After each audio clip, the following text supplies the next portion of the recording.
সংখ্যাটা তার অর্ধেকের মতো, হয়তো 50 বা 55 এরকম হতে পারে বা তারও কম হতে পারে।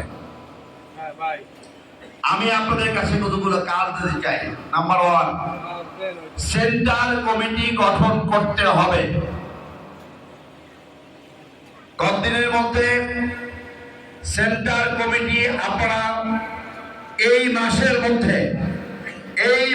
মধ্যে সেন্ট্রাল কমিটি গঠন করতে হবে। পারা যাবে? আপনারা ইনশাআল্লাহ এই মাসের মধ্যে সেন্ট্রাল কমিটিকে কমপ্লিট করবেন। এখানে একটু সমস্যা রয়েছে, যেটা আমাদের অ্যাকাউন্টিং ব্যাপার। কিছু সেন্টারে এখন পর্যন্ত আমাদের সেরকম লোক হয়নি, কিন্তু আমি আপনাদের কাছে সবিনয় অনুরোধ করবো, আপনারা যে যেখানে আছেন এখন থেকে যে সমস্ত ভাইয়েরা, যে সমস্ত বোনেরা ভালো, তারা অন্যায় পছন্দ করে না,